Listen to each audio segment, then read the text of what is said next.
इसमें एक जांच डिपार्टमेंटल इंक्वायरी हो, चाहे हो आप, you can refer it to CVC, whatever you deem is appropriate, please do it, because office of profit एक खतरनाक इंस्टीट्यूशन है। मैं आपको 1 मिनट में ऑफिस ऑफ प्रॉफिट भी बताना चाहता हूं, इसमें क्या क्या हुआ इससे पहले मैं बताना चाहता हूं।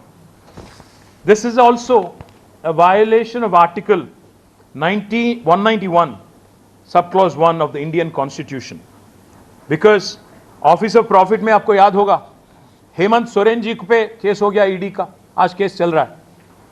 साथ ही साथ आज अमृत 2 में जो भी हुआ तेलंगाना में, it is not very different from what was alleged against Hemant Soren. It's very similar. Likewise, let me also remind you, in fact some very powerful people have been disqualified under this article 191 subclause 1. Shrimati Sonia Gandhi ji, आपको याद होगा 2004 या 5 UPA 1 में national advisory council की chairman भी थी और साथ ही साथ एमपी भी थी, और जब एक केस फाइल हुआ उन पे और पिटिशन आया उन पे कि ऑफिस ऑफ प्रॉफिट के अंदर you can't hold 2 positions, she had to relinquish 1 post. Likewise, let me also remind you, there are a number of cases which I have detailed in the letter that I have just furnished a copy, of which I have furnished a copy to you. I can quote number of instances. There is a serious breach of office of profit clause in constitution. There is also a serious conflict of interest. जब सीधा chief minister के भाई साहब को आप काम दे देते हो और जिनकी कंपनी का कोई क्वालिफिकेशन नहीं, कोई नाम तक नहीं, इससे पहले उन्होंने कभी कोई काम तक नहीं किया, ऐसी कंपनी को आप दे देते हो। इसीलिए मैं पूछना चाहता हूं आज प्रधानमंत्री जी से कि आप, मैंने सुना आपकी भाषण महाराष्ट्र में, आप कह रहे थे कि तेलंगाना एटीएम बन गया कांग्रेस के लिए। हाँ, मैं मानता हूं, हम सहमत हैं कि तेलंगाना एटीएम बन गया राहुल गांधी जी के लिए और कांग्रेस पार्टी के लिए, पर आप क्या कर रहे हो?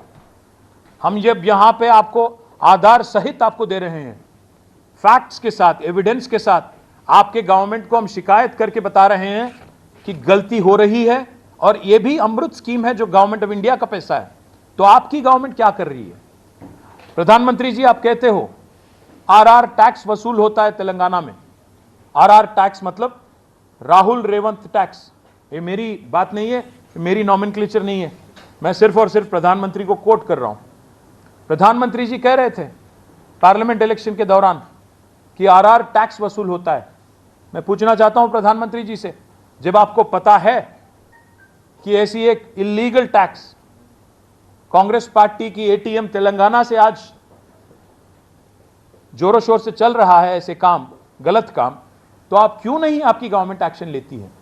और साथ ही साथ मैं ये भी पूछना चाहता हूं कि मनोहर लाल खट्टर जी और उनकी डिपार्टमेंट और यहां की government of India, will you or will you not act on the Amrit scam in Telangana?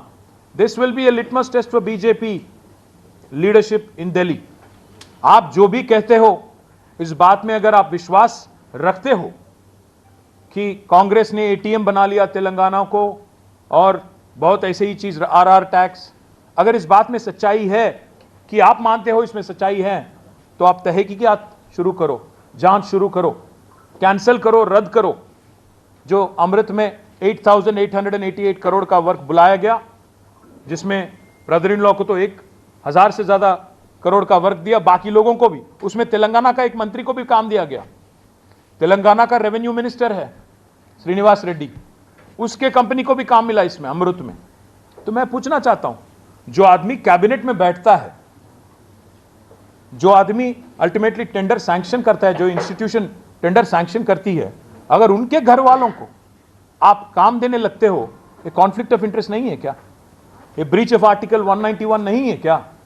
Office of profit clause attract नहीं होता है क्या? ये रैम्पेंट करप्शन नहीं है क्या? ये क्रोनी कैपिटलिज्म नहीं है क्या?